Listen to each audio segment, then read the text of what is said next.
E a ideia desse papo hoje aqui é muito mais dar um olhar do conjunto da obra desses pensadores, deste pensamento determinado e as suas consequências no nosso dia a dia. Eu vejo que hoje, e isso acontece muito comigo todos os dias, a gente entra no Facebook, você entra na sua timeline, você acessa um jornal, um periódico, e a gente vê um mundo de abundância de estímulos e de informações desencontradas. É tudo muito fragmentado. No meio desse fragmento todo, a nossa intuição capta, às vezes, algumas ligações. Você fala, pô, mas esse evento aqui conversa com aquele, e esse se conecta com o outro. E esta fragmentação, eu não acredito que ela seja, de modo algum, algo do acaso. Ela faz parte de uma estrutura, de um pensamento, que a gente vai ver daqui a pouco, a sua origem. E ele, neste caos todo, ele também está organizado para atingir um determinado fim. Então, sem maiores delongas, falando aqui um pouco sobre essa origem desse pensamento que nos dias de hoje a gente chama de pensamento esquerdista. Então o ano é 1300, as universidades estão surgindo. As universidades, se por um lado elas foram uma grande invenção, e uma invenção completamente original, que nasceu na Europa cristã, ela também trouxe algum ônus para a história do homem. Ela fez com que o crescimento técnico ele encontrasse uma velocidade como nunca antes. Ao mesmo tempo, ele relativizou bastante o conceito da verdade. Até o surgimento das universidades, o conceito da verdade para as pessoas era algo mais ou menos claro. São Tomás de Aquino havia dito que a verdade era uma relação, era uma adequação entre o intelecto e o objeto. E a verdade, ela estava nesta relação entre o meu intelecto e aquilo que eu enxergo. Então a verdade não está nem somente nos objetos, nem somente dentro de mim, mas ele começa nos objetos e ele termina na minha consciência. Esse era o conceito de verdade. E é interessante notar que os escolásticos e todos os estudantes daquele período, eles faziam aquela devoção pela causa da verdade, não para terem um emprego melhor, não para serem reconhecidos como tal, mas por uma vocação de vida. Para os gregos, na época de Sócrates, de Platão, de Aristóteles, a meta da filosofia e da educação era elevar a mente humana até as suas máximas possibilidades. Quando chega na época da escolástica, entra um degrau a mais nessa meta da educação e da filosofia, que era, além de elevar a mente humana ao máximo das suas possibilidades, mas também adicionava a meta de se contemplar a verdade. E a contemplação é uma experiência pessoal que você tem com o mundo à sua volta, com os objetos. Quando chega às universidades, o padrão de verdade começa a decair. Por quê? Porque aparece essa figura do diploma. Nenhum escolástico, São Tomás de Aquino não tinha um pedaço de papel dizendo que ele era um grande doutor, nem Hugo de São Vítor, nem Bernardo de Claraval e nem Santo Agostinho. Ninguém precisou de um pedaço de papel. Eles simplesmente conheciam muito, e estudavam muito e devotavam a sua vida porque entendiam que aquilo era a sua vocação. Com as universidades surge o diploma. O diploma, na verdade, ele era uma autorização para que um docente de filosofia pudesse ensinar em qualquer parte do mundo. Então, foi a primeira carteirada da história. Se chegava, eu vou falar aqui, mas eu tenho esse papel, eu posso falar. O fato é que, com a disseminação dos diplomas, você começou a ter um sério problema de autoridade. Peraí, tem um monte de gente diplomado aqui, e um está falando uma coisa, o outro está falando outra. e já não se preocupava, já não existia uma preocupação como dos escolásticos, de pegar todo o conhecimento e você unificar num único edifício. Agora você começa a ter algumas verdades mais individualizadas, se a gente pode dizer dessa maneira. E em 1500, a gente tem um período onde o conhecimento técnico, ele se desgarra muito do conhecimento filosófico e intelectual. É a época das navegações, é a época onde a gente vai ter as descobertas ópticas com Galileu, a gente teve um pouco tempo atrás a descoberta do heliocentrismo com Copérnico, a gente vai ter, enfim, um momento aonde o resultado técnico, e que vinha muito também pelas universidades, ele começa a ofuscar a mente daquelas pessoas, e elas começam a achar que realmente o conhecimento técnico, ele era o único conhecimento necessário para se conhecer a realidade e para se descrever a realidade. E isso foi muito acentuado com Newton. Newton, eu não vou poder entrar muito profundamente em cada um desses autores, porque a gente não vence aqui, mas Newton, ele fazia parte dessa corrente que nasceu um pouco com Descartes, de que a ideia dele é de que por trás do mundo, do universo, existia como que uma mecânica. Existiam leis que se pareciam um pouco com aquelas máquinas que estavam sendo inventadas pelo homem, e que uma vez que nós descobríssemos as leis internas desses movimentos, nós poderíamos não só sermos capazes de entender o mundo à nossa volta, mas até de alguma maneira de assumir o controle dessas leis, das leis do universo. E aí surge a ideia do mecanicismo newtoniano. E de fato, Newton, quando ele escreve a sua publicação principal, ele escreve com o nome de uma filosofia. Mas era uma filosofia bem matemática. E o fato que era uma leitura difícil num período onde os sábios antigos agora estavam preocupados em dar aulas. E realmente você não tinha muitas pessoas disponíveis para confrontar aquelas teses. Né? O Leibniz dizia, olha, isso não faz sentido, essa lei de que existe um espaço que existe por si mesmo, um tempo que ele é eterno. E o Newton dizia, sim, mas faz sentido, eu faço a conta aqui e dá certo. Na verdade, a gente já estava vivendo um momento de grande deterioração do intelecto humano, embora a técnica estava muito pujante. Logo que Newton escreveu a respeito das suas leis, especialmente a questão do espaço e do tempo, houve uma grande discussão na época, mas a questão não ficou muito fechada. Quando Kant surge, Kant ele vê que as ciências dependiam muito de que as teses de Newton estivessem corretas.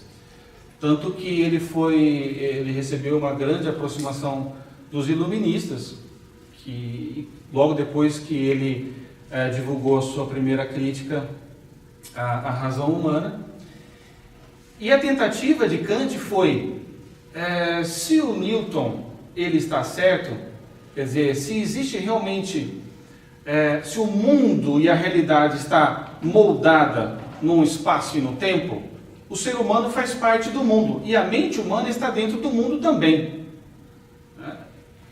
Então, se é dessa maneira, como eu tenho certeza de que quando eu estou vendo o mundo, eu estou vendo realmente o mundo como ele é? Então, Kant ele fez uma transmutação da física newtoniana para dentro da mente humana. Né? No fundo, as três grandes obras do Kant eram obras que buscavam trazer as consequências lógicas daquela tese, que não conseguia ainda ser provada por Newton, para o campo da intelecção humana. Na verdade, se você olhar Kant, você pode enxergá-lo como um grande autor da psicologia humana. Então ele vai tentar desvendar como funcionam os pensamentos, como funciona a percepção humana. E quando Kant ele começa a trazer essa noção do espaço e do tempo, quer dizer, então o mundo ele se acomoda num espaço, né? Tomás de Aquino dizia que o espaço não existia, a única coisa que existe realmente é a extensão dos corpos.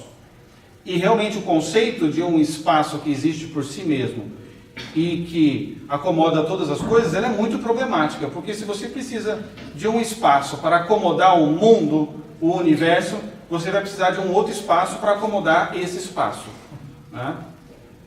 Então isso gerava um grande problema, mas ninguém estava enxergando isso. E Kant também não enxergou. Mas Kant chegou a uma certeza de que existia uma estruturação na mente humana similar à que o Newton tinha colocado na sua mecânica. Dentro da mente humana existia o espaço e o tempo, como num plano assim, cartesiano, e tudo que nós assimilávamos pelos nossos sentidos, especialmente pela nossa visão, quando entrava na nossa cabeça, eles entravam dentro desse plano cartesiano de espaço e de tempo. E assim, o conhecimento que nós tínhamos do mundo não era garantia de que batesse com a verdade.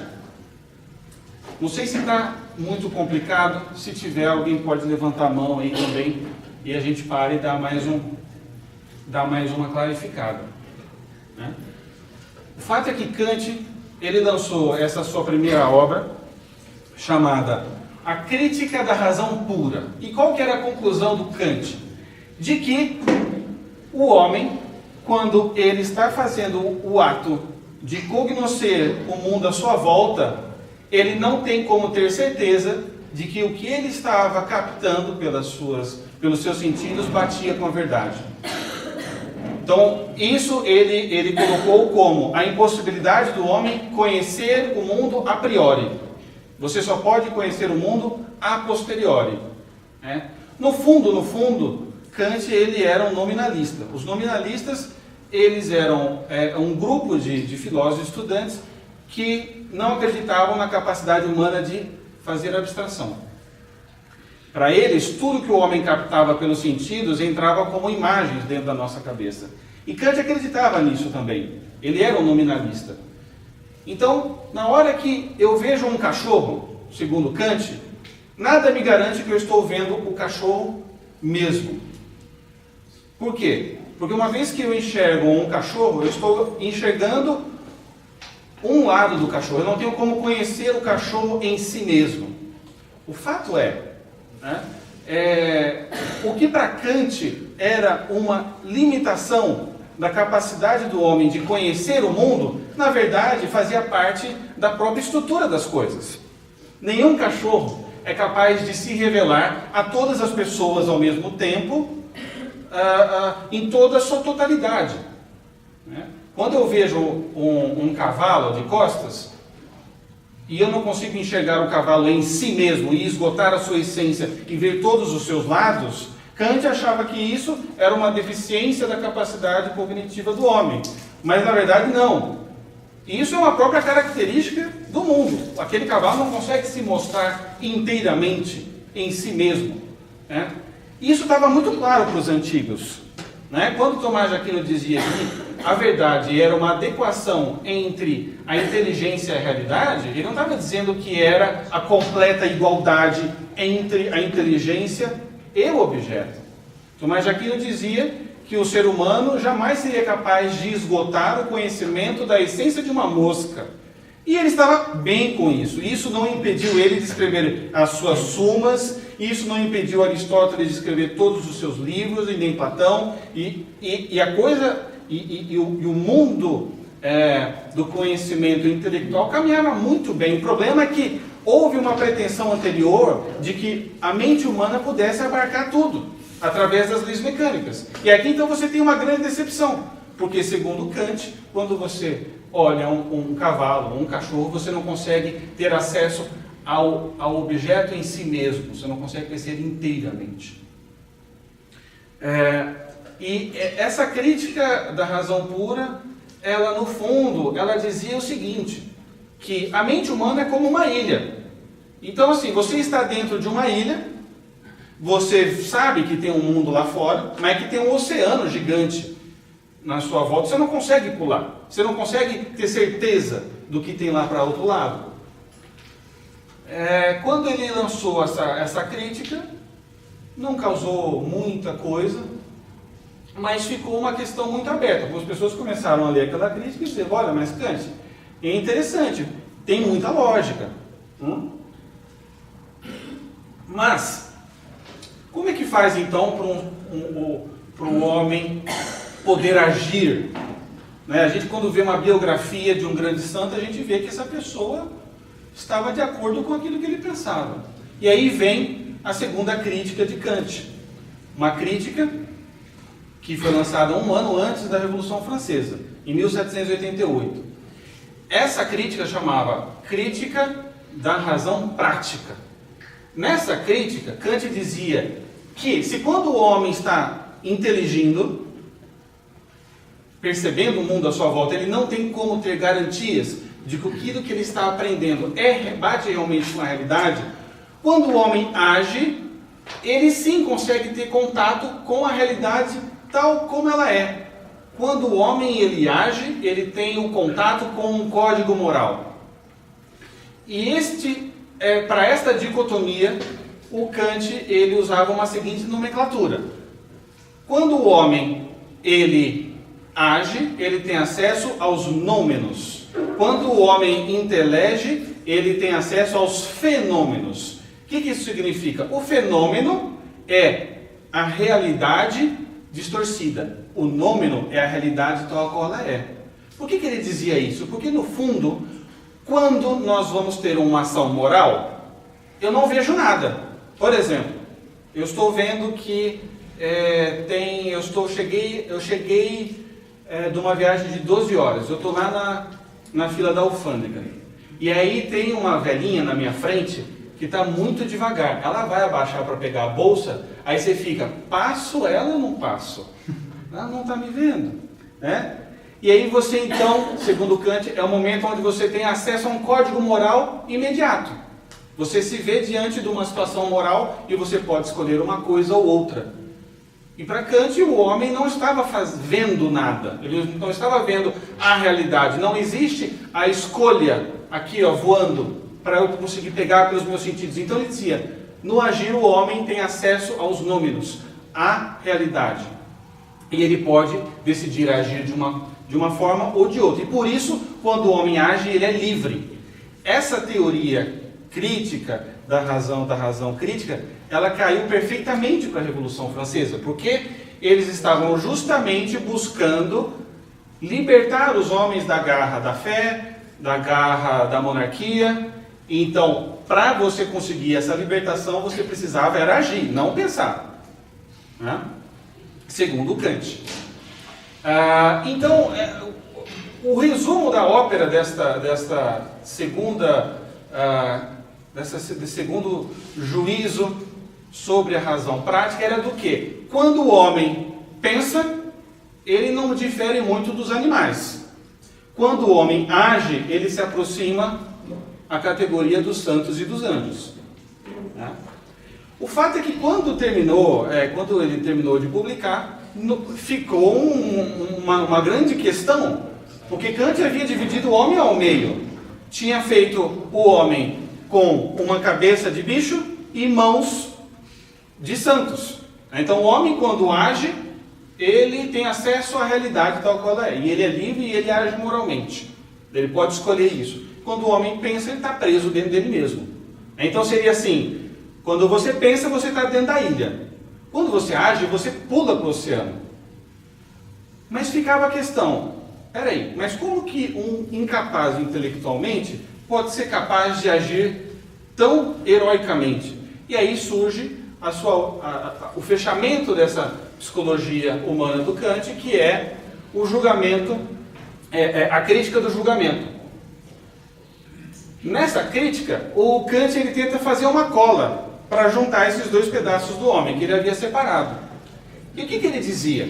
Ele dizia o seguinte, que quando o homem vai agir, ele não tem acesso ao mundo como tal, no momento em que ele está considerando aquela atividade. Apenas quando ele escolhe e age. Mas, o homem pode dar esse salto para a ação, sabendo que ele está fazendo algo bom, embora a razão não seja capaz de confirmar isso, porque o homem ele cria dentro do seu interior o que ele chama de julgamento reflexivo, que são três categorias, podemos dizer assim, que é a noção da beleza, do sublime e a noção da ordem. Então, o ser humano, dentro de si, ele tem noções do que é bonito, do que é feio. Ele vai construindo ao longo da sua vida noções do que é o sublime, do que é aquilo que é adorável, desejável, daquilo que é amável e daquilo que é detestável. E ele também vai construindo ao longo da sua vida uma ideia do que seja uma ordem e do que seja uma desordem. Então, quando você vai agir, você confere se aquela tua escolha se encaixa nessas três características da beleza, da sublimidade e da ordem. Então, nesse momento, Kant diz, pronto, fechou. Aqui eu consegui traçar, eu consegui salvar o Newton, salvei a ciência, ao mesmo tempo eu descobri como funciona a psicologia humana. Só que os discípulos de Kant, isso tudo aqui se chama o idealismo filosófico alemão.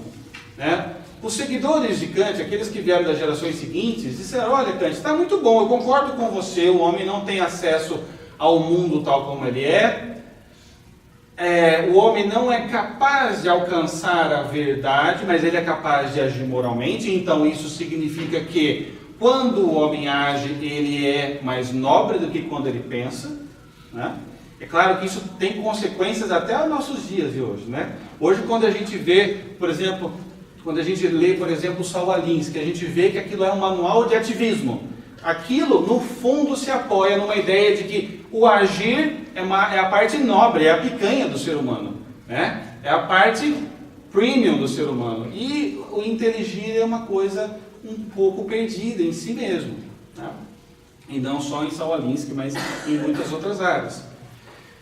Logo depois de Kant, a gente vê o idealismo alemão seguindo as premissas e os pressupostos dados por Kant, como Fichte e Schelling. Eles vão desenvolver essa ideia, e a gente não vai entrar neles, porque não daria tempo aqui. O meu cronômetro ele é implacável. Mas o fato é que, algumas décadas depois, surge na Prússia um filósofo chamado Hegel. Quem já ouviu falar de Hegel aqui? Só para eu saber. Uau, é a vantagem de ser o último palestrante, Todo mundo sabe tudo. Ótimo. Hegel, ele fica desolado com aquela herança da filosofia do idealismo alemão. Porque ele concorda com Kant de que o homem, pela sua limitação cognitiva, não consegue ter acesso à verdade. Nesse momento, está muito claro para Hegel que o conceito de verdade, ele é a igualdade entre a minha inteligência e o objeto, a igualdade. Mas Hegel ele via essa dificuldade. Entre a minha inteligência e essa garrafa de água Bonafonte, muito gostosa, refrescante, existe o meu conhecimento. O meu conhecimento é como o filtro do ar-condicionado do meu carro. Então, assim, entre eu e o ar gelado tem um filtro. Então, esse filtro, ele distorce o ar gelado.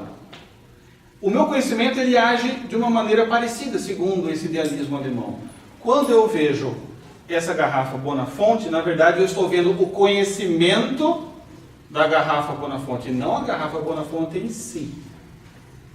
E isso geraria um grande problema, porque, no fundo, a consequência disso é de que a verdade não existe. Ou, se ela existe, eu não posso ter acesso a ela. Eu só tenho o agir moral. Lembrando, quando o homem pensa, ele é uma ilha. Quando ele age, ele se joga pela ilha. Como ele sabe para onde nadar? Porque ele cria dentro de si as categorias de beleza, de sublimidade e de ordem. Quando eu era criança, eu ia eu sou de Presidente Prudente, interior de São Paulo.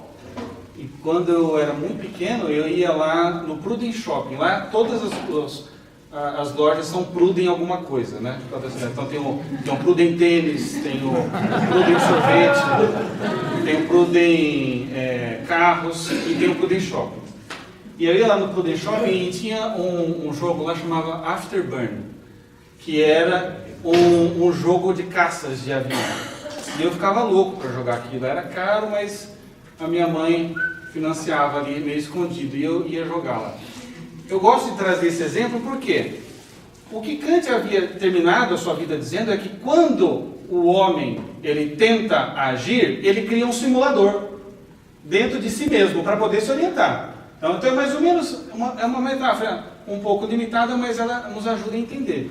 Então assim, eu sei voar, mas aonde que eu vou voar? Se eu não sei se existe avião. Mas você constrói um simulador. Você constrói um simulador e aí você pode agir bem, né? Mas isso dentro da alma. E Hegel ele não admite a hipótese de que a verdade não exista. Ele não admite. Então, como vocês todos já estudaram Hegel, vocês sabem que quando Hegel ele se viu diante desse problema, ele passou muito tempo estudando. Vale lembrar que Hegel ele nasceu num período onde as técnicas de editoração estavam bastante avançadas e ele vivia dentro da biblioteca. Ele estudava tudo. O fato é que ele estudou realmente o pensamento antigo, ele pulou os medievais e dedicou boa parte da vida dele com os filósofos modernos. E ele começou a reparar que existia uma grande contradição entre esses filósofos. Um dizia uma coisa, outro dizia outra. Na época dos medievais não era assim. Existia um acréscimo, aquele edifício de conhecimento. Mas na época moderna existia uma disputa, né? Então cada um tinha seu diploma, o conhecimento já servia como uma forma de ter uma vida melhor, né? Kant dava aula, por exemplo, tinha lá o seu salário, né? Na época os escolásticos não tinham salário, eles viviam realmente para aquilo. Então o Hegel ele começou a ver que o conhecimento dele estava sendo construído na base daquilo que os antigos colocavam que era a dialética.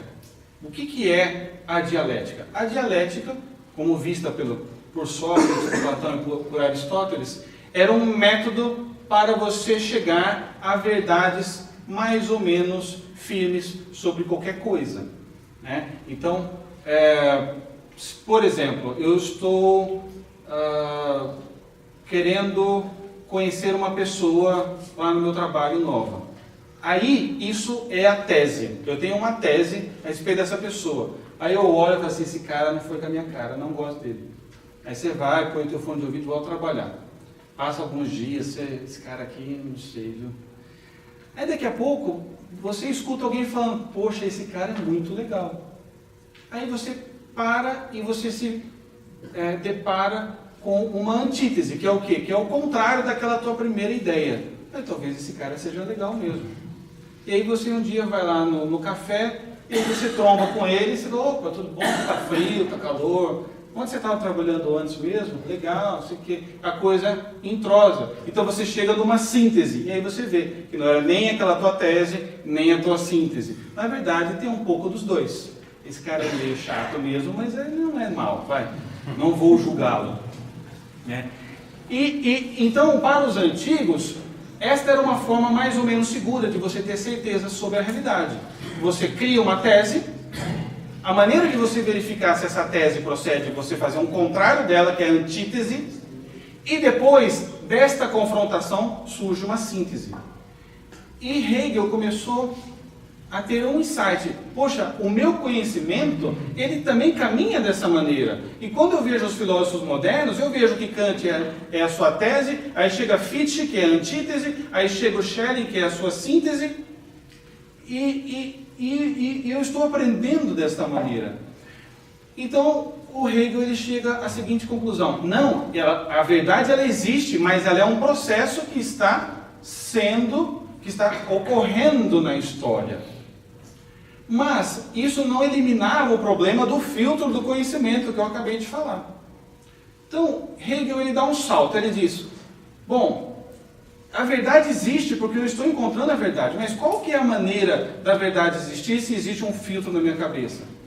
Aqui é onde ele dá um salto, que ele diz o seguinte, a única maneira de existir uma verdade é se existir um espírito universal, e esse espírito universal, ele está criando um processo de tese, de antítese e de síntese na história do mundo, para chegar a se conhecer plenamente.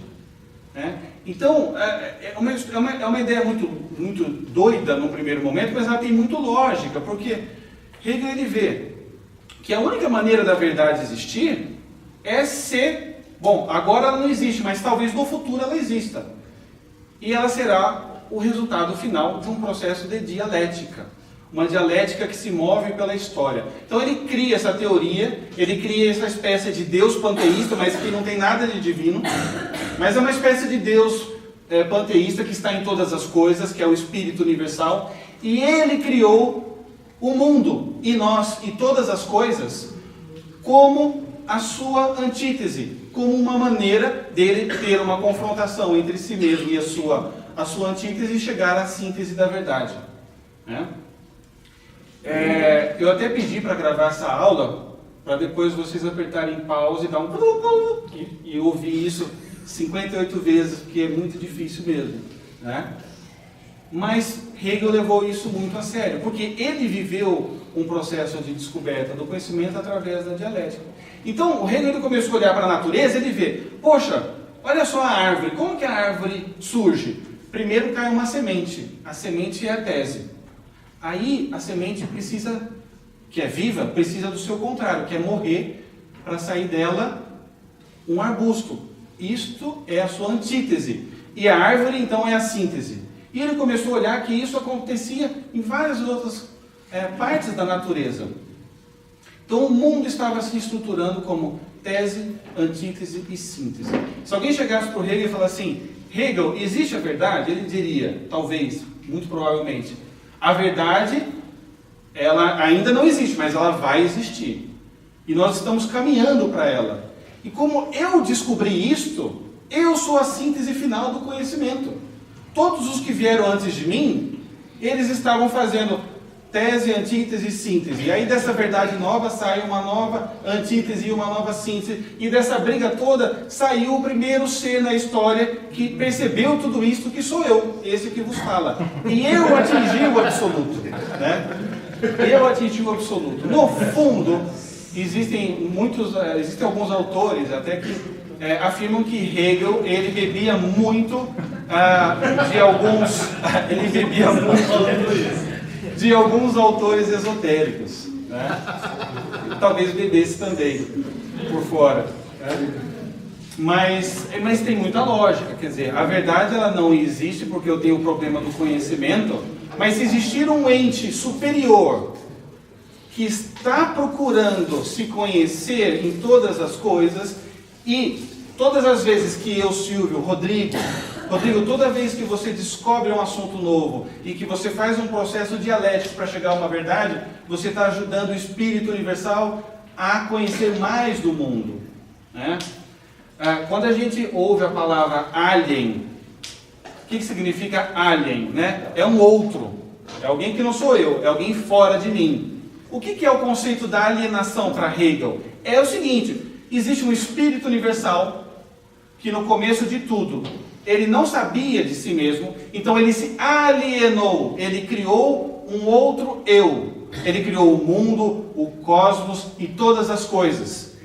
E desta alienação, ele está buscando se reconhecer neste ente que ele pensa que está fora dele, mas na verdade é ele mesmo. E quando ele se reincorpora, ele atinge um grau muito alto de consciência. Este outro não é outro, sou eu estou consciente disso.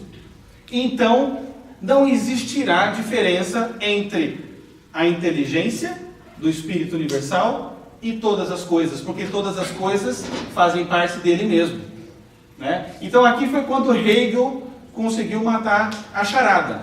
É verdade, não tem como o ser humano, pelo seu conhecimento, descobrir a verdade. Mas se existir um espírito universal que faça a igualdade entre a sua inteligência e tudo, ele é tudo, e ele está num processo de dialética, de autoconhecimento. E todas as vezes que nós estudamos e passamos por um método que eu descrevi no meu livro chamado Fenomenologia do Espírito, então um dia o Espírito Universal vai ter a sua consciência e nós chegaremos à verdade final e ao absoluto.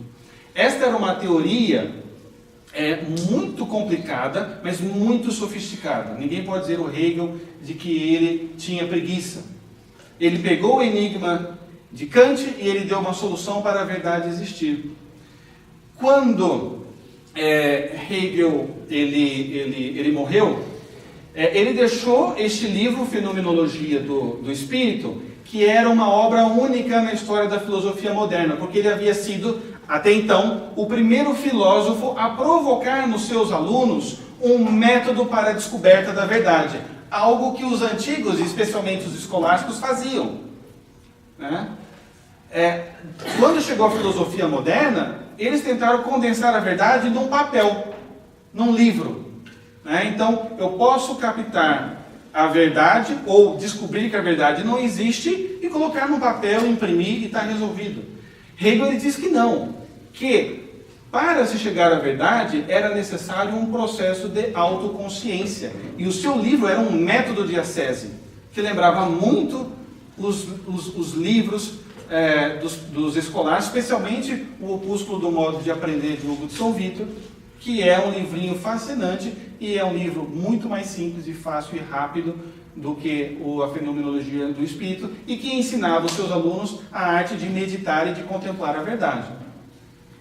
Então, nesse sentido, Hegel foi único na história da filosofia moderna, né? Como diria o Mário Ferreira dos Santos, não existem problemas insolúveis, existem problemas mal formulados, né? E o problema da filosofia de Kant é que ele era realmente uma teoria mal formulada. Só que se você parte do pressuposto de que ele está certo, você vai chegar numa coisa doida como essa de Hegel.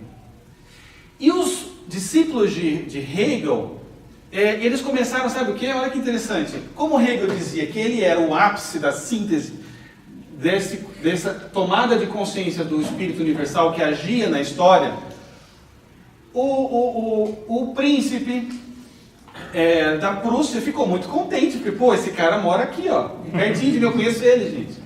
Olha aqui, ó, tirar uma selfie aqui, ó, Hegel, cara, ele, ó, da Prússia, gente, tá, brotherzão. Então é o seguinte, ó, se o Hegel, ele tá aqui na minha região, significa que também as minhas instituições são o suprassumo do intelecto do Espírito Universal, né? Não é à toa que o ensino compulsório nasceu ali, porque existia uma certeza muito grande de que eles tinham, eles estavam no ápice do intelecto da história humana. Então vamos tratar de exportar todas as nossas instituições. E os alunos de Hegel começaram a receber financiamento estatal, uma espécie de lei Rouanet da época, né, para aprofundar a tese do Hegel em favor ali da Prússia.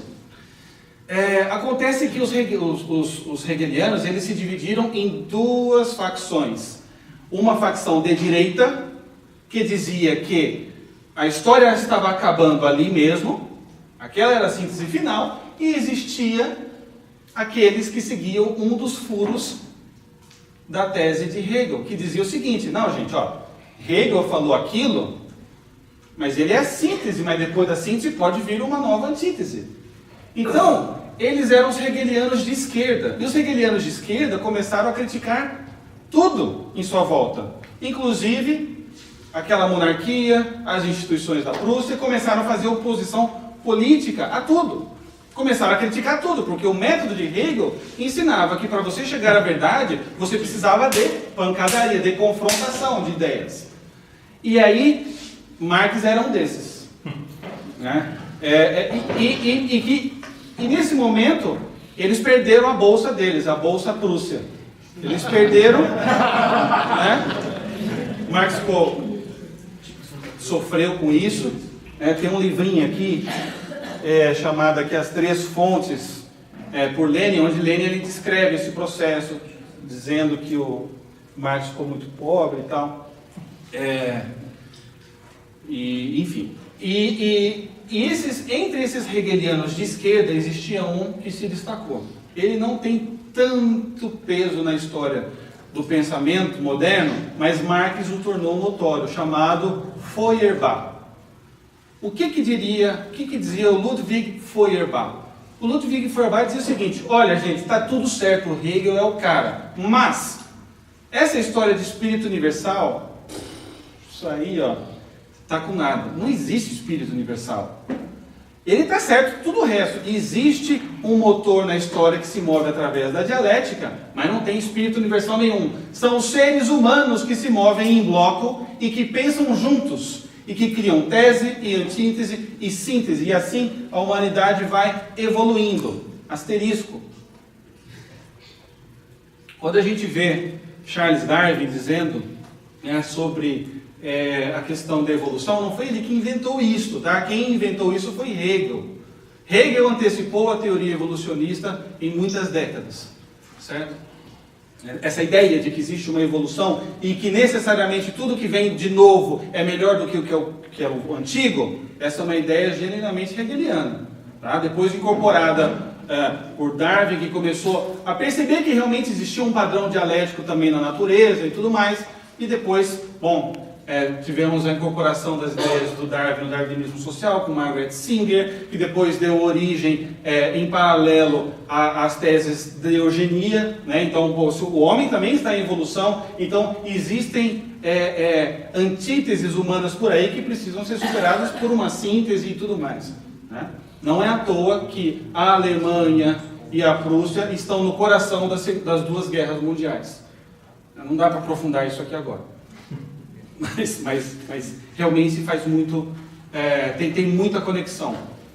E eu estava falando sobre Feuerbach. Feuerbach escreveu um livro que se chamava A Essência do Cristianismo, onde Feuerbach dizia o seguinte, que no fundo a religião cristã, e Hegel, parênteses, Hegel ele dizia que a religião cristã era a penúltima etapa da evolução da dialética no mundo. E ele era o último, mas a religião cristã era boa também. Era a penúltima, mas medalha de prata para a religião cristã. Não dá para pontua, tudo mais, tá bom. O que acontece? O Feuerbach, ele dizia que, tira o espírito universal, o que existe a humanidade se move em bloco. E a humanidade se alienou como espírito universal e criou um outro seu, que é a noção de Deus.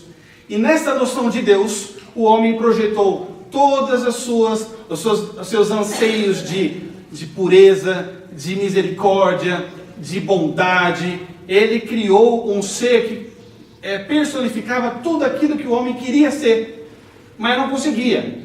Mas que havia chegado o tempo do homem atingir um grau de consciência tão grande a ponto de que ele poderia gerar uma síntese do cristianismo, incorporar toda a antropologia cristã e seguir em frente. Não precisa mais de religião cristã, porque isso é uma alienação do homem, né? Feuerbach, ele se dizia materialista, ele era ateu. Quando Marx ficou sabendo do ensaio, deste ensaio da essência do cristianismo do Ludwig Feuerbach, eles tiveram um embate. Porque Marx dizia, você, Feuerbach, você é ateu coisa nenhuma. Sabe por quê? Porque você acredita na ideia de que existe um mundo externo. Não existe um mundo externo. Você não leu o Kant? O Kant ele diz que só existe o agir humano. O homem não tem capacidade de descobrir e perceber e ter certeza de que o mundo externo existe. E quando você acredita que o mundo externo existe, você está implicitamente dando crédito a um Criador. Você acredita na criatura, você está falando que não acredita no Criador. Ou Feuerbach, você está errado, isso não é materialismo.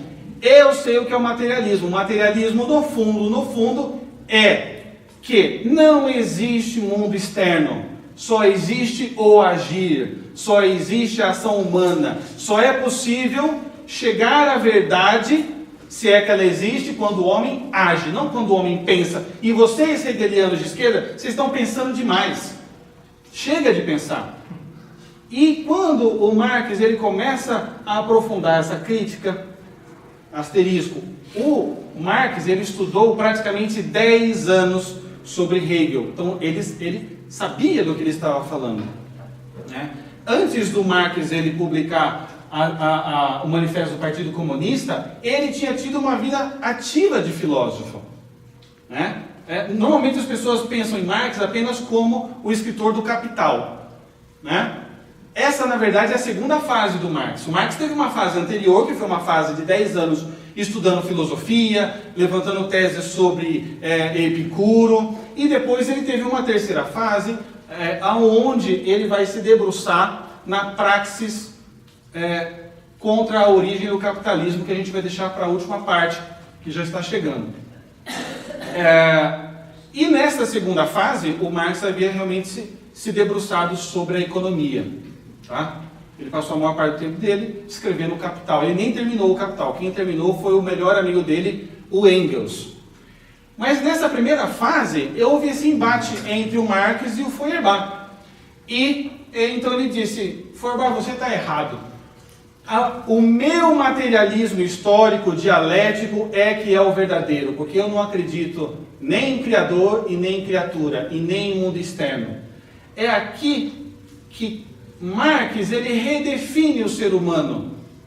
Se até aquele momento ainda persistia alguma ideia, alguma concepção de que o ser humano ele era um animal racional, Marx ele vai dizer que não, que o homem não é um animal racional.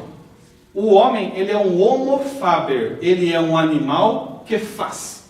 Ele é um animal que produz instrumentos de trabalho. Por quê? O instrumento de trabalho ele é o agir do homem. Então, no fundo, o Marx ele ficou preso à ideia do Kant, e aí ele adicionou o componente dialético do Hegel, quando ele misturou o componente do não existe mundo exterior com a dialética de Hegel, mas sem o espírito, sem a ideia, sem o intelecto, onde ele enxergou que, no fundo, o motor da história é a luta de classes. Existe sim uma dialética que move o mundo, mas esta dialética que move o mundo, ela não é das ideias, ela é da luta entre senhor feudal e servo, entre aristocracia e camponês, entre burguês e trabalhador. Esta é a verdadeira dialética do mundo, é a dialética possível de nós realmente captarmos, porque ela é fruto do agir humano, né? Eu me lembro quando eu era adolescente, eu estudava para o vestibular a dialética materialista histórica de Marx, né? Eu não entendia nada. Eu fui entender faz alguns meses. Como é que o Marx chegou a essa conclusão agindo? Esse é um dos furos dele. No fundo, se você pegar a história intelectual do Marx, é um caso muito crasso de paralaxe cognitiva. Então você sai da sua mente e você enxerga o mundo fora de si mesmo. Então você cria uma teoria que se aplica a todos menos a você, né? Então, sim, isso existe, esse furo totalmente. Isso é uma coisa que eu ia colocar no final. Marx, não, obrigado. Está prestando atenção mais do que qualquer um aqui, né? Então, realmente, o Marx, ele chega nessa conclusão através do intelecto, e não fabricando um machadinho ou uma linha de produção, né?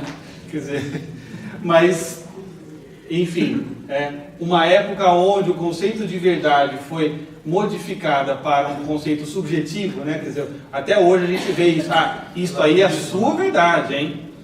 Dizer, a verdade não pode ser verificada, né, pelo modelo kantiano. E Hegel e Marx, eles prosseguem isso. É que Marx ele pega uma parte do Kant, uma parte de Hegel, e ele define, no fundo, que a história se move com uma dialética de luta de classes. E aí, tem muita gente que acha que o Marx, ele queria fazer a revolução, mas não era bem assim. O Marx, ele anteviu a revolução, porque ele estava vendo que estava tendo lutas de classe ao longo de toda a história. É claro que é uma visão super parcial, que desconsidera todas as associações livres que existiram na história do mundo, né? Mas ele escolhe essa parte, né? Hegel havia também tratado um pouco sobre isso, né? E ele diz que, então, aquele momento presente era aquele silêncio antes da próxima onda, e a próxima onda era uma revolução do proletariado. O proletariado, ele faria a síntese de toda aquela situação de tese e antítese que se personificava na luta de classes. Então, quando Marx ele escreve o seu manifesto do Partido Comunista, no fundo ele está querendo aumentar o grau de conscientização dos operários. Vocês estão alienados, vocês não sabem. Eu sei, então estou aqui para avisá-los. O capitalismo, pelas suas próprias contradições internas, ele irá ser demolido. Ele será demolido. E vocês são o último estágio da humanidade. Lá no fundo. Você nunca viu nenhum comunista de verdade defendendo o capitalismo ao máximo para que ele possa encontrar suas próprias contradições e se elogie. Porque, pelo ponto de vista filosófico, teria que ser isso que teria que fazer ser feito. Claro. Deixar o capitalismo ao máximo para que as contradições dele acabassem. Isso. Não, mas são muitos os que pensam assim. E a gente já vai chegar nisso agora, né? Logo depois que Marx ele morre, ele deixa algumas obras inacabadas, que serão concluídas pelo Engels. E o fato foi que, naquele momento, logo após a morte do Marx, o marxismo ele se dividiu basicamente em duas correntes. Tá? A corrente russa, onde estava acontecendo a Revolução Bolchevique, por Lenin, e estava acontecendo um marxismo muito alemão. O marxismo alemão, ele se caracteriza por uma paciência. Eles estavam como que esperando a revolução chegar. E quando Marx escreveu os seus textos, realmente a Europa estava vivendo um momento de grande convulsão. Eles achavam que esta revolução final estava na iminência de acontecer. Então eles precisavam, no fundo, aumentar o grau de consciência dos operários e avisá-los, vai chegar. E podemos acelerar esse processo. Podemos acelerar esse processo, se todos tomarem consciência. Né? O que aconteceu foi que esses pensadores marxistas que iam para a Rússia, eles chegaram lá, eles não viram uma ditadura do proletariado. Eles viram só uma ditadura. Eles viram sangue nas ruas. Eles viram destruição. Marx ele dizia que a revolução do proletariado, ele seria, na verdade, o penúltimo estágio para chegar na utopia, porque o último estágio mesmo seria o desmantelamento do Estado.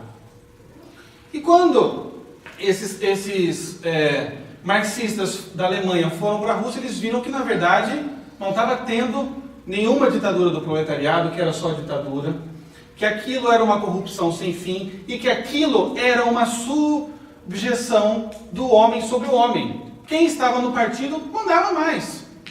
E dentro do partido você tinha pessoas que se sobrepunham. Né? Inclusive, Bertrand Russell, ele foi um dos que conheceram, ele teve uma reunião de 1 hora com o Lenin, e ele voltou de lá e escreveu uma carta dizendo que aquilo que ele tinha visto não tinha nada a ver com o que tinha sido prometido. Então, os marxistas da Alemanha se dividiram em duas partes. A primeira parte era a parte liderada por Eduard Bernstein, que deu origem ao Partido Social Democrata da Alemanha e que deu origem à linha do PSDB. Tá? Então, é esta linha que diz o seguinte: olha, Marx estava certo, tudo beleza, mas não vai haver uma revolução, tá? Não vai existir uma utopia, mas tudo o resto a gente pode aproveitar. A gente pode fazer um modo de gerar esta sociedade ideal, que é igualitária, onde todos são iguais, onde não há diferenças de classes, de renda e de nada. Então, através da ferramenta da justiça social, sabe-se lá o que é isso. Eu sei que justiça social, todo final do mês no meu Lerix tem lá justiça social e vai um montão do meu dinheiro embora, né? Para a justiça social. Eu não vejo esse dinheiro depois. Mas surgiu então esta linha do Edward Bernstein. Inclusive, se você procurar entre a fundação do PSDB, ele é citado.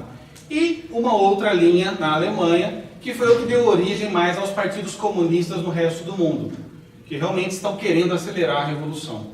O PCB, o Partido Comunista, todos os partidos comunistas do mundo vieram dessa segunda linha, que sim, acreditavam que a revolução ia vir e que era preciso mesmo acelerar esse processo e conscientizar os operários do mundo todo. Operários unidos, vocês não estão sabendo, mas vai chegar e vai ser demais.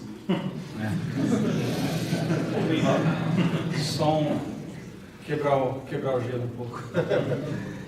Bom, esse é um momento importante na história do pensamento marxista, porque Marx havia identificado, né, que realmente o homem ele só se realiza na praxis, e numa praxis praxis significa prática, né? Então chega de filosofar, agora é a hora da praxis, é a hora de fazer.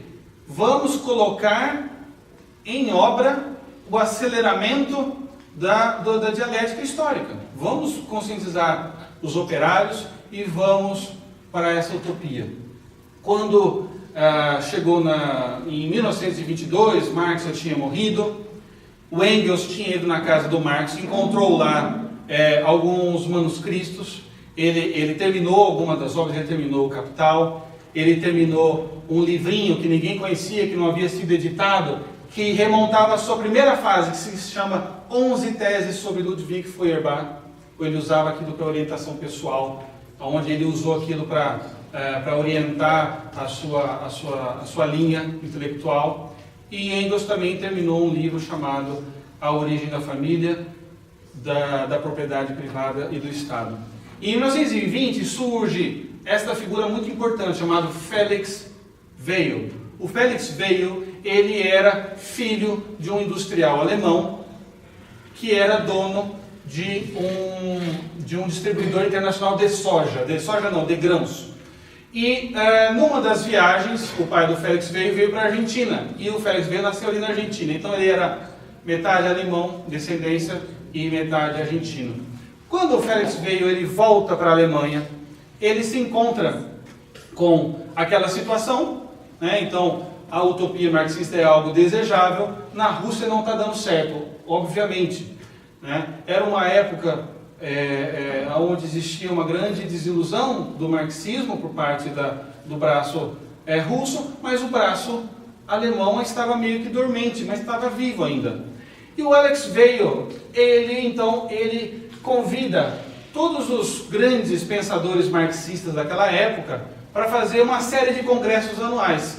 Essa série de congressos anuais, eles serviriam como um modo de se gerar um programa para a aceleração e implementação do marxismo tal como Marx desejava. Uma das pessoas que vieram falar nesse primeiro congresso foi um sujeito chamado Karl Korsch. O Karl Korsch, ele havia estudado e se debruçado muito na primeira fase e na última fase dos escritos de Karl Marx. E ele percebeu o seguinte, gente, o Karl Marx ele dizia que para o mundo, para o homem chegar ao seu final brilhante, ele precisaria desmantelar o Estado.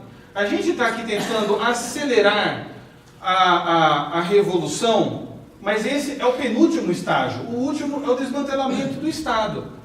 E nós estamos vendo pela situação na Rússia que você pode até tomar o poder e socializar todos os meios de produção, e o Estado não cai.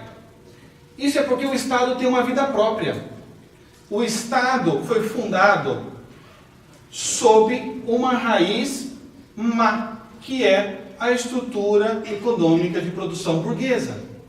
Então, se nós derrubarmos o governo e tomarmos a economia, o Estado ainda vai segurar tudo aquilo, o status quo.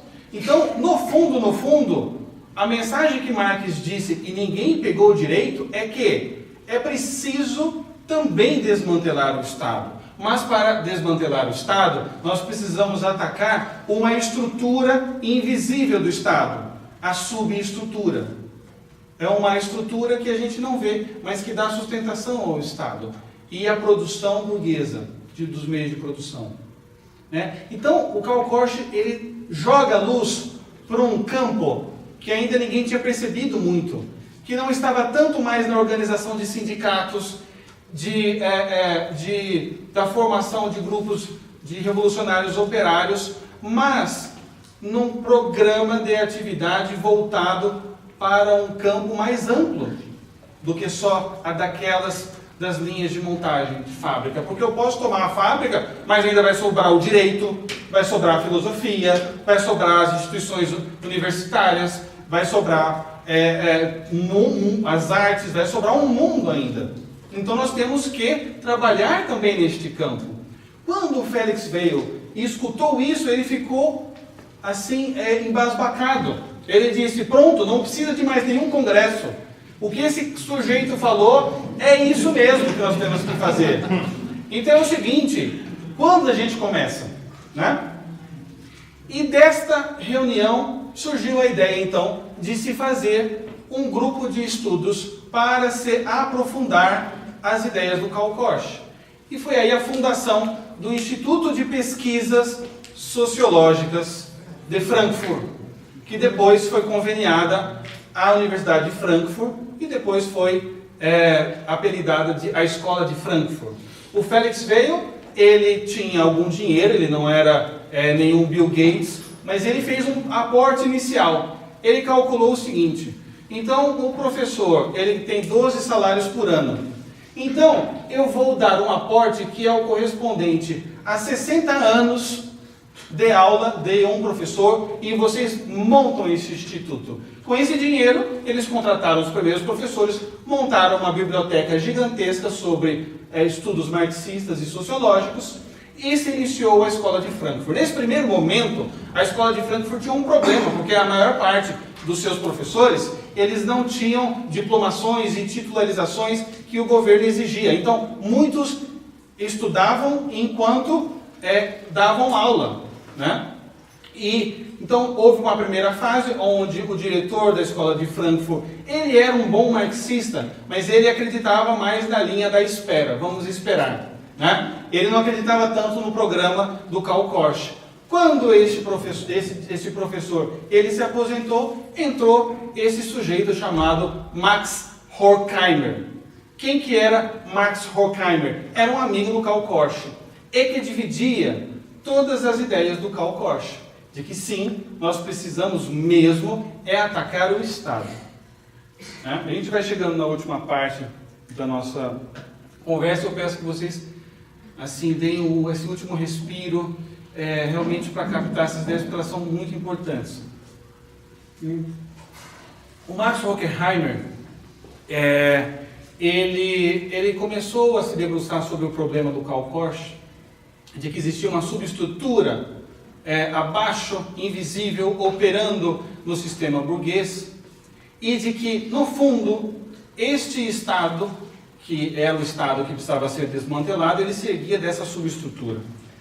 E ele chegou a uma conclusão de que o Estado, ele se mantinha de pé, porque por baixo do Estado existia uma cultura que foi construída ao longo dos séculos e dos milênios sobre um modo de pensar burguês, capitalista.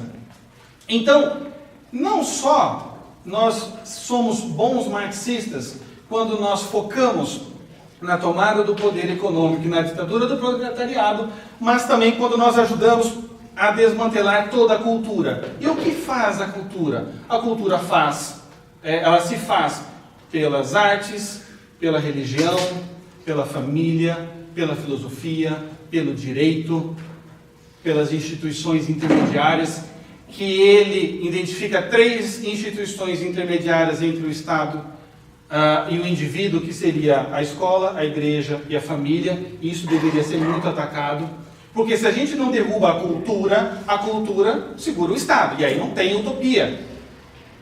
E o Horkheim, ele começou a estudar, mas como que nós podemos desenvolver um trabalho para a destruição da cultura? Através da famigerada teoria crítica.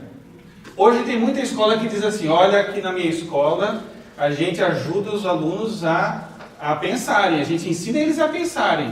Ah, mas como? Através da teoria crítica. A gente ensina eles que eles têm que criticar tudo. Exercer o pensamento. Isso, você tem que exercer o pensamento crítico. Então, você exercendo o pensamento crítico, meu amigo, você está obedecendo o Mark Horkheimer sem saber. Porque ele é o inventor da teoria crítica. Ele escreveu um livro chamado Teoria Tradicional e Teoria Crítica, onde ele diz que todas as teorias tradicionais, baseadas no intelecto e no antigo modo de pensar burguês, que para ele era tipo tudo que eu não concordo, né? Tudo isso era ideologia, porque era uma invenção, o homem não tem acesso à realidade, isso é uma ideologia. Só que se nós começarmos a questionar as pessoas a respeito de suas culturas, essa cultura dissolve como um gelo debaixo do sol. A cultura não subsiste à crítica, segundo Max Horkheimer. E Max Horkheimer vai mais a fundo. E ele tenta ver qual a melhor maneira de exercer a teoria crítica, né? Ele começa a enxergar que, no fundo, o que segura o Estado é a cultura. O que segura a cultura são todas as instituições, todo o legado antigo, e por baixo disso tudo existia o que ele chamava de autoridade. O Horkheimer, ele dizia que a autoridade era a interiorização da violência estatal, que não dava liberdade para que pessoas discordassem dos meios de produção capitalista. Então, o autoritarismo era, em última análise, o que impedia a dissolução da cultura, né? Então ele vai escrever um livro chamado Autoridade e Família. Este é um livro que precisa ser traduzido para o português e feita uma análise crítica em cima dela, aos moldes que o Horkheimer ensinou. Não existe ainda, né? Mas esse é um livro que ele praticamente é a pedra fundamental do programa da Escola de Frankfurt. Qual? Autoridade e Família. Não, sim, mas não tem em português. Vocês vão achar em inglês. Authority and Family. Exatamente isso. Tem em espanhol também, que é mais fácil. Tá? E no livro Autoridade e Família, o Horkheimer, ele começa a olhar para uma coisa curiosa. Ele percebeu que na história da humanidade, todas as vezes que o homem buscava escapar de uma autoridade, ele caía numa autoridade ainda maior. Então ele falou assim, olha, na Reforma Protestante, as pessoas queriam, Martinho Lutero queria se livrar da autoridade do Papa. Então eles fizeram a Revolução Protestante. Mas aí eles caíram numa autoridade ainda pior, porque agora eles caíram na autoridade direta de Deus. Eles não podem mais falar que é culpa do Papa. Agora é eles e Deus direto. Mas aí, quando aqueles protestantes, eles começaram a fugir da autoridade deles, caíram numa autoridade ainda pior, que era a autoridade dos empresários. Agora eles têm que trabalhar 17 horas por dia, 7 dias por semana. Quando eles eram católicos, nos estados papais, qualquer pessoa que tinha fome e não tinha casa, podia plantar e fazer uma horta no estado papal, e ele sobrevivia. Agora, ele não tem mais nada. Se ele não trabalha e não produz, ele morre de fome. Então ele começou a perceber que toda vez que o homem buscava fugir de uma autoridade, ele caía numa autoridade pior, e ele tinha saudade da anterior. Aqui é interessante notar que ele não coloca o seguinte, mas aí quando o proletariado buscou fugir do autoritarismo do empresário, ele caiu nas mãos do Lenin. Isso ele não fala. Isso ele não fala. Ele para ali, tá? Então, mas ele percebeu que tinha esse padrão, que funcionava ali para aqueles exemplos. Então ele falou, a raiz que segura a cultura está na autoridade. Mas da onde vem a autoridade? E aqui é onde ele chega no âmago da autoridade, no DNA da autoridade. Então assim, ele viu que tem um corpo que se chama Estado. Aí ele passou o bisturi e viu que lá tinha uns órgãos, que era a cultura. Aí ele pegou o microscópio e foi dentro do sangue. Ele achou o DNA da cultura, que era o autoritarismo, que faz as pessoas acordarem de manhã e pensar assim, bom, hoje eu tenho que trabalhar. Eu não queria trabalhar, mas o trabalho dignifica o homem, então eu vou trabalhar. Para o Horkheimer, isto é a atividade da cultura e do autoritarismo, que no fundo era uma violência do Estado burguês interiorizado em forma de valores, de religião, né? Então, para o Horkheimer, quando surgiu a primeira divisão de trabalho e começou a divisão do mundo em classes, esta cultura, para se manter no poder, foi criando valores, foi criando estruturas, uma religião que incentiva as pessoas a trabalharem, para se dignificarem, e foi modelando a maneira como as pessoas pensam. Então, como o Estado não pode descer o cacetete em todo mundo e obrigar elas para irem para as fábricas, porque o Estado não tem como abarcar esse tanto de violência, ele cria um terrorismo psicológico nessas outras instituições, que fazem parte da cultura. E o autoritarismo, ele reside em todas elas. Mas da onde vem o autoritarismo? E aí, quando o Horkheimer ele diz, o autoritarismo ele vem da família monogâmica e indissolúvel entre homem e mulher e seus filhos. Eu trouxe aqui umas citações do Autoridade e Família que eu traduzi para ajudar a gente a discorrer essa última etapa, porque ela é uma etapa bastante importante para a nossa conversa. Então ele diz o seguinte, embora, por exemplo, a consciência moral, o senso e a concepção do dever se tenham desenvolvido em ligação muito estreita com a coação e a necessidade dos mais diversos tipos, e devam mesmo ser interpretadas em larga medida como força interiorizada, como a lei exterior incorporada à própria alma, elas, no entanto, representam, afinal, na estrutura psíquica dos indivíduos, forças específicas com bases nas quais eles não só se submetem ao existente, mas também, em certas circunstâncias, se opõem a ele. Então ele está dizendo o seguinte, que a cultura cria certos valores, certas estruturas psíquicas que obrigam as pessoas a se submeterem ao sistema vigente. E ele é tão sofisticado que às vezes ele permite que alguns se oponham, inclusive ao sistema, para dar uma aparência de legitimidade. Então ele diz assim, suas esferas, portanto os hábitos, costumes, arte, religião e filosofia, em seu entrelaçamento, sempre constituem fatores dinâmicos na conservação ou ruptura de uma determinada estrutura social. A própria cultura é, a cada momento isolado, um conjunto de forças na alternação das culturas.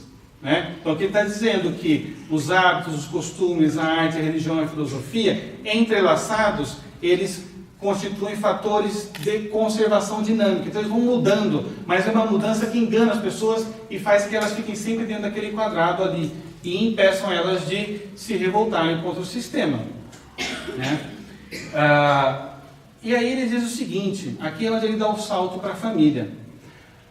E é onde ele fala aqui que às vezes essa violência interiorizada que te obriga a agir de um jeito que você no fundo não quer, ele permite que você se oponha a ele para dar ar de legitimidade, também dentro do casamento. Então ele diz assim, a associação entre ternura e sexualidade é historicamente condicionada e não é de forma alguma um processo original e natural ao homem. Assim como a amizade e a fidelidade se tornaram natural ao homem. Eles estão entre os elementos que atuam sobre um determinado papel em certos contextos de desenvolvimento social. Ou seja, a ternura entre um homem e uma mulher no ato sexual, isto é um condicionamento psicológico. Isto é uma invenção da ideologia burguesa para fazer com que o homem submeta a esposa e a escravize. Então ele finge a opressão com um ar de ternura que não é natural ao homem para mantê-la escrava, para mantê-la refém da sua opressão. Isso pode nos assustar, tá?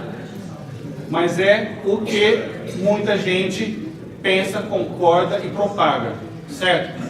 E aqui ele dá um salto, então, para esse campo da autoridade nascendo dentro da família. E ele diz o seguinte: ele, o pai, quem é pai aqui? Estou falando para vocês, ó. Ele, o pai, é o senhor da casa, porque ele ganha o dinheiro, ou pelo menos o possui. Ou seja, vocês exercem uma submissão em suas esposas e seus filhos, porque vocês têm o dinheiro e vocês têm a força física. Se eles se opuserem, eles vão ficar pobres, vão morar na rua e vão passar fome, né? E ele diz o seguinte: o que isso gera? Um desespero da mulher e das crianças, a privação de qualquer felicidade na vida, a exploração material e física consequente da hegemonia econômica da figura paterna, do pai, tem esmagado a humanidade nos últimos séculos, mas não menos do que na antiguidade, exceto por alguns períodos e regiões muito limitados, né? Então, a exploração material e física na família, ela é real, ela é produzida pelo patriarcado. Quem já ouviu falar nisso? O patriarcado e o matriarcado. Esse é o momento onde isso ganha mais força na história, esta ideia. E ele vai desenvolvendo. Eu deixei todas as citações para o final, porque assim, é onde a maior parte das pessoas não acreditam, né? Então vamos lendo aqui. E ele diz assim, ó: o mundo espiritual em que a criança cresce em consequência de tamanha dependência, bem como a forma como ele imagina as pessoas do mundo real, seus sonhos e desejos, suas ideias e julgamentos, são todos dominados pelo pensamento do poder de dominação do homem sobre o homem, de comando e obediência. Então, assim, a criança, quando ela nasce, e ela vê que ela nasceu numa casa que tem uma mãe que é ótima e um pai que detém o dinheiro e a força física, e exige obediência, e às vezes a mulher está em complô contra a criança e exige: obedece seu pai, moleque, né? E dá um pescotapa no menino, né? Ele entende que é assim que funciona o mundo, onde uns dominam sobre os outros, onde os fortes dominam sobre os fracos, onde aquele que detém o dinheiro oprime aquele que não tem. E ele continua: a educação na família é, sem dúvida, a preparação mais eficiente para tal tipo de redenção da vontade individual. Ou seja, a educação familiar, ele é um mal para a criança, porque ele está ensinando a criança a baixar a cabeça para o pai e para a mãe, a ter responsabilidade, a querer arranjar um trabalho. Ó, meu moleque, você estuda, você tem que ser alguém na vida, e se você não for, eu vou te chutar aqui de casa, você vai engraxar sapato, hein? Então você estuda que você vai ter que arranjar um trabalho. Então, assim, desde criança que o menininho está pensando: nossa, realmente eu preciso me preparar para ser produtivo. Então ele diz assim: enquanto não houver uma mudança decisiva na estrutura básica da vida social na cultura moderna, a família continuará a exercitar sua função indispensável de produção de personalidades especificamente orientadas para o autoritarismo.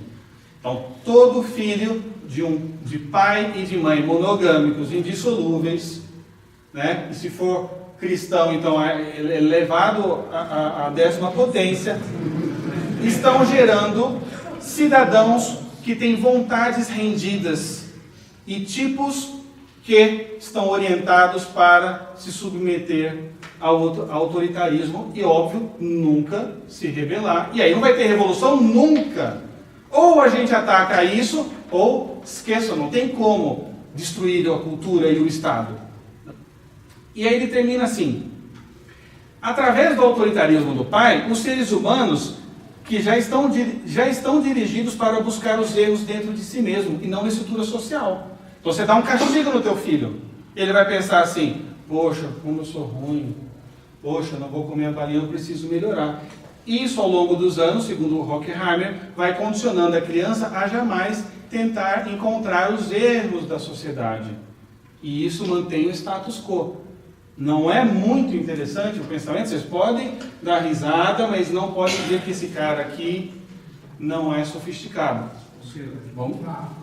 Algum segundo você já se procurou para tentar explicar essa loucura? Sim. A teoria crítica da teoria crítica. No final a gente vai ter umas vacinas aqui. Ó. Posso só deixar as perguntas para o final, só porque aqui tem gente que precisa ir embora e eu preciso dar o sprint aqui. Só um pouquinho, tá bom? Então, ele diz assim, o pai tem direito que a criança submeta a sua força, blá blá blá blá, vou pular aqui algumas citações. E olha só como ele é esperto, ele diz o seguinte, ó, todos os movimentos políticos e morais e religiosos sérios que tiveram como meta fortalecer a sociedade, viram claramente a função social da família. E viram a necessidade de fortalecer a família com todas as suas hipóteses. Ele sabe que a base da sociedade depende da família. Né? E ele diz, como que eles agiam, fortalecendo a família? Então, tomando medidas como proibir o comércio sexual extraconjugal, que para ele é óbvio que é ruim, né? Em estimular a propaganda e em procriar, em ter filhos, né? Esse pessoal que quer fortalecer a família e a sociedade quer ter filhos e quer educar os filhos. Vejam vocês, né? Que absurdo, né? E aí ele termina dizendo o seguinte: a mulher, ao se submeter ao casamento monogâmico, também está se submetendo à autoridade. E aí, exatamente por isso, a vida sexual do homem e da mulher se rodeia em secretos diante de suas crianças. E o filho é obrigado a experimentar uma ternura para com a mãe, aonde se proíbe da maneira mais rigorosa qualquer sexualidade. O que ele está dizendo aqui? Que a ternura é ideologia capitalista. Quando a mulher se submete ao marido, eles criam um ambiente de segredos sexuais. E isso gera uma ternura nos filhos. Então o filho olha para a mãe, e vejam que absurdo, segundo Horkheimer. Tem um menino dentro da casa, ele vê uma mulher, que é a mãe dele, e ele não tem desejos sexuais pela mãe. Por quê? O pai é dono daquela mulher. Então, existe uma cultura de ternura dentro de casa entre os filhos, para com as mães, para com a mãe, para com os irmãos, que é uma violência interiorizada do sistema de produção vigente, aonde os homens dominam as mulheres. E aqui é onde ele traz, então, a ideia do matriarcado. Na verdade, a ideia do matriarcado não é dele. Essa ideia do matriarcado foi desenvolvida na primeira fase de produção filosófica do Marx, quando ele viu que existia realmente uma relação entre a origem do Estado burguês e a família, e na última fase. Ele deixou escrito, o Marx, um livro que foi terminado por Engels, chamado A Origem da Família, da Propriedade Privada e do Estado. E lá, o Horkheimer vai buscar as bases para este programa da Escola de Frankfurt. A Escola de Frankfurt, isso é importante que fique claro, é mais marxista do que Marx. Mas muito mais. Por quê? Porque eles voltaram às bases hegelianas de Marx e trouxeram as bases hegelianas para todas as esferas humanas. E aqui o Horkheimer cita o Marx e o Engels e diz o seguinte, né? Isso aqui foi originalmente escrito no livro A Ideologia Alemã, do Marx com Engels. A primeira divisão do trabalho é a que se faz entre homem e mulher para a procriação dos filhos, né? E aqui ele diz: a monogamia nasceu da concentração de grandes riquezas nas mesmas mãos, as de um homem, e do desejo de transmitir essas riquezas por herança aos filhos deste homem, excluindo os filhos de qualquer outro. Aqui ele cita de novo o Engels e o Marx. Esta foi a experiência mais decisiva da história humana, né? Então, de onde surgiu essa ideia? O Marx, no fim da vida dele, ele já tinha incluído lá na primeira fase da vida dele que existia alguma conexão entre sociedade burguesa e a família fundada no casamento entre homem e mulher e seus filhos. E no fim da vida dele, ele escuta falar do trabalho de um cara chamado Lewis Morgan. Lewis Morgan escreveu um livro chamado The Ancient Society, onde ele descreve certos hábitos entre uma população de índios norte-americanas que só se explicavam por uma origem aonde existia o matriarcado, aonde existia a seguinte estrutura social familiar. Não existia casamento, as mulheres tinham relações sexuais com todos os homens, as mulheres sabiam quem eram seus filhos, mas os homens não sabiam quem eram seus filhos. Conforme o tempo foi passando e a agricultura foi se desenvolvendo, os homens saíam para trabalhar na agricultura e começaram então a armazenar grandes riquezas da agricultura. E eles pensaram que eles precisavam deixar aquela riqueza toda nas mãos de um herdeiro, mas eu não sei quem que é o meu filho. Então aqui houve a primeira divisão de trabalho e a primeira opressão, segundo o Marx lendo o Lewis Morgan. O homem criou o casamento para sequestrar aquela mulher, saber de quem era o filho, ter certeza que aquele filho era seu e deixar uma herança para assim o sistema de produção seguir adiante. Tá? Gente, isso é só uma ideia de um escritor norte-americano. Esta ideia dele, não existem relatos antropológicos sérios que tragam evidências de que houve sequer algum dia na história humana onde existiu tal sociedade. O Aristóteles foi professor do Alexandre o Grande. Quando o Alexandre o Grande começou o seu projeto de conquista do mundo, o Aristóteles pediu para o Alexandre: vai me mandando tudo que você está conhecendo dessas culturas. Então o Aristóteles, ele percebe que a origem de todas as sociedades se dá por uma família que tem sucesso, uma família que tem mais virtude, que se mantém unida, que dá proteção para os outros. Então dessa primeira família surge uma comunidade, dessa comunidade sai uma vila, dali sai uma cidade. Isso sempre foi a ideia comum a respeito, né? Mas o Morgan, ele traz essa hipótese. O Morgan nem traz uma prova, assim, olha, eu vi que era assim. Era uma tese que fazia sentido para aqueles cacuetes daqueles índios norte-americanos. E o Marx, quando lê isso, ele fala: eu sabia, eu estava certo, a minha intuição estava correta.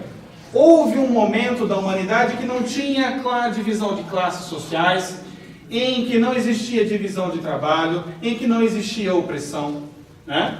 E essa era a fase matriarcal. E o Max Horkheimer resgata e dá luz a este pensamento, né? Dizendo que realmente essa foi a experiência mais decisiva da história humana. E aqui ele diz, terminando: ela, a mãe e a irmã, nesse sistema, tem direito a sentimentos puros. Existe uma separação forçada pela mãe e muito mais pelo pai. Na medida em que a mulher se dobra sob a lei da família patriarcal, aumenta o autoritarismo. Ou seja, o autoritarismo, ele cresce toda vez que uma família se fortalece, toda vez que a família se afasta do modelo matriarcal, o autoritarismo, toda vez que ele se afasta, o autoritarismo cresce. Toda vez que ele se aproxima, o autoritarismo desaparece, né? Então, o Horkheimer, ele não traça assim, um programa do que fazer, mas ele identificou o DNA do problema todo, segundo toda essa lógica, né? Os discípulos e seguidores da Escola de Frankfurt são aqueles que vão desenvolver essas ideias. O Foucault, o Sartre, o Alterman e muitos outros, né? Isso foi mais ou menos 1930. Em 1950 começam as primeiras teorias dos direitos reprodutivos e da mulher, na maneira como a gente vê hoje, né? Toda a ideia da emancipação feminina, de que ela tem que sair de casa mesmo, de que as crianças precisam ser educadas cada vez mais cedo, em tempo integral, compulsoriamente, querendo o pai ou não, né? Todas as ideias a respeito, por exemplo, a gente vê que o divórcio, ele foi implementado no Ocidente, não foi assim, com grandes disparidades, a coisa foi mais ou menos uniforme, mais ou menos junto. Quer dizer, então, todo este fomento, ele é um fruto direto da escola de Frankfurt e desse texto da autoridade da família. Tá? O que é muito curioso é que o último parágrafo desse livro do Horkheimer, para a gente já encerrar, se refere justamente ao tema da educação. Da educação que a gente está enfrentando hoje, né? Do ensino ideologizado. O que ele diz? Na medida em que o capitalismo vai entrando em crise, cada vez menos a família poderá desempenhar o seu papel autoritário. Então, está dizendo o seguinte, né? Pouco a pouco, a família vai começar a se fragmentar. E ela não vai conseguir mais desempenhar o seu papel autoritário sobre as crianças. É isso que ele está dizendo. Como consequência, torna-se necessário, quer dizer, isso precisa acontecer, que o Estado cada vez mais assuma papéis no lugar da família. O Estado tem que assumir os filhos e assumir os papéis da família. O Estado tem que procurar produzir uma educação mais autoritária, é isso que ele está dizendo, ou pelo menos diminuir o papel que antes cabia à família e à igreja. Né? Então, o Platão, já vou encerrar e a gente já pergunta. O Platão, uma vez ele escreveu um texto dizendo assim, se perguntando, se existisse uma sociedade incorruptível onde fosse governado pelos sábios, seria possível alguma maneira de corromper essa sociedade? Porque se você for pagar uma propina, eles são sábios, eles amam a sabedoria, eles não querem dinheiro. Como é que se faz? Que o Platão ele dá a receita. Ele diz o seguinte, sim, é possível destruir uma sociedade dessa por uma leve alteração na educação. Então, a gente vê que no final das contas, hoje, após essa fase de grandes políticas, e o esquerdismo mundial adotou todas essas políticas de desintegração familiar, eu não estou dizendo aqui que quem se divorcia é mal, é errado, vai para o inferno, eu não estou fazendo nenhum julgamento de valor, esse é o programa deles, tá? Então, na medida em que este programa foi sendo adotado pelas esquerdas do mundo todo, seguidores da escola de Frankfurt, a gente vê, ao mesmo tempo, um assédio cada vez maior do Estado a respeito da educação das crianças.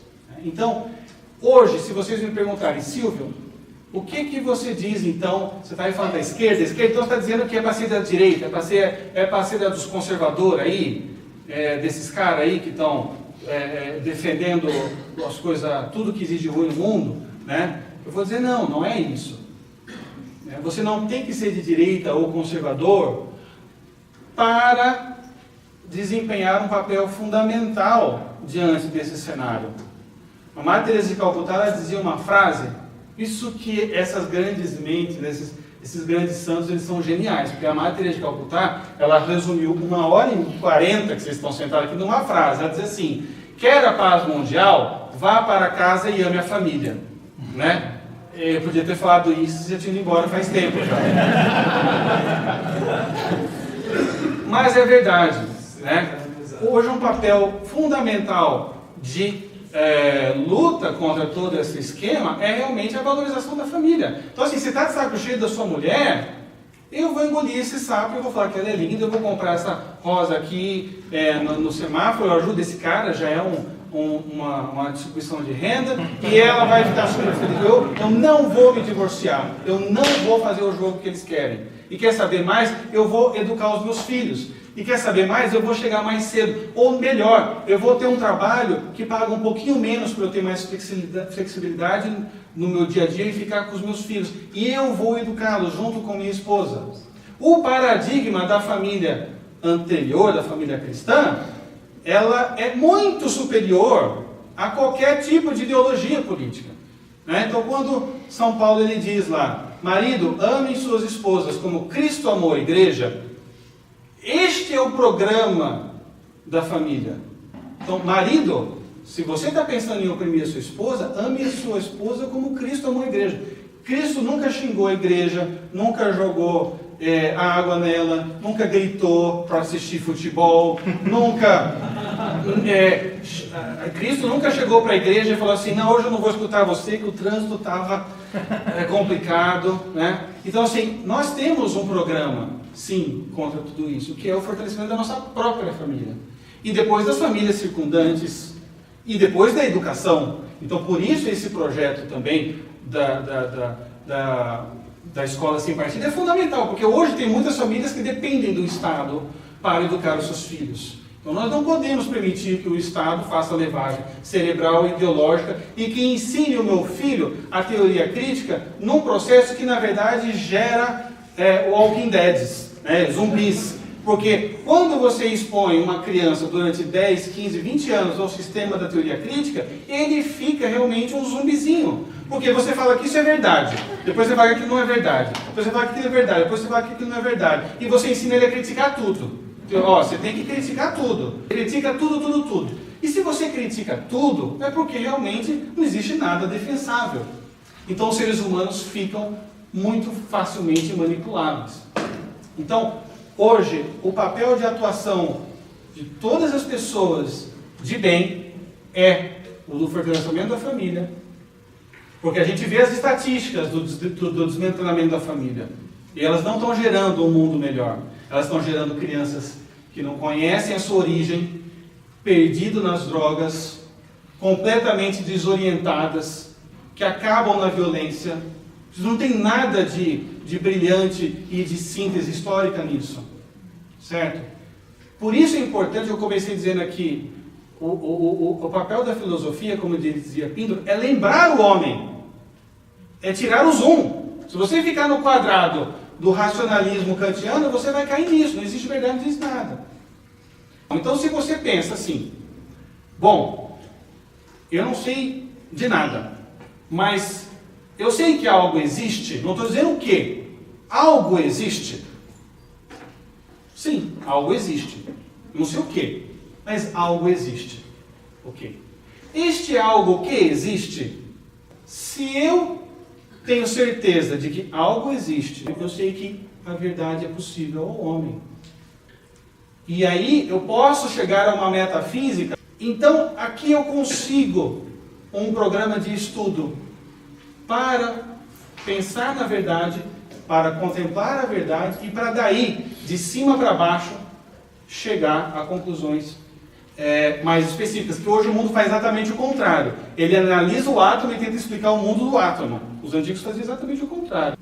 Então, gente, eu queria agradecer vocês pela paciência, pelo comportamento espetacular. Vocês obedeceram o meu autoritarismo aqui esse tempo todo, né? Eu ia jogar água aqui e vamos lá, a gente, não sei, são 10h06.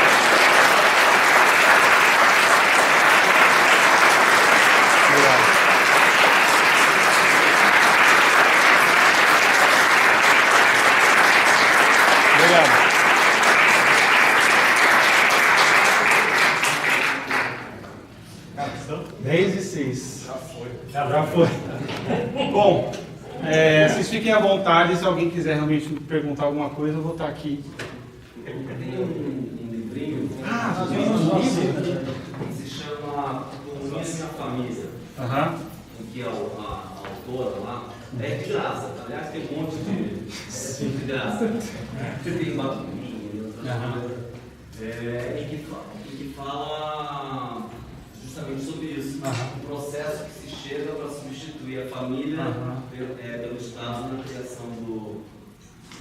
Sim, mas é isso aí. Tem material sobre isso. O problema é que a gente vê as coisas muito fragmentadas, a gente não tem essa coordenação geral. Eu trouxe aqui para vocês, para quem ficou desesperado, tem alguns livros aqui que eu sugiro. Roger Scruton, Pensadores da Nova Esquerda. Tá? Ele leu todos e trouxe o resumo de bandeja para vocês. Certo? E também trouxe refutações. O Hegel dizia que o mundo se move numa estrutura de inteligência que ela se move através da dialética. Para o Hegel só existe, a única estrutura mental humana é a dialética. Então tem um livro aqui, Aristóteles em Nova Perspectiva, que mostra que A psicologia humana, na verdade, não é só dialética. Ela também é poética, ela é retórica e ela é analítica também. A filosofia de Hegel, ela é rasa. Aristóteles em nova perspectiva. Tá certo? E o Roger Scruton tem esse livro que todo mundo já viu, né? Como ser um conservador, onde ele vai explicar todas as linhas do conservadorismo. E depois, esse outro que é o Poder Global, a Religião Universal, do Juan Cláudio Sanahurra, que também é bem farto de documentação. Tá certo? Aqui é um pequeno programa, para quem se interessar, pode começar por aqui. Beleza.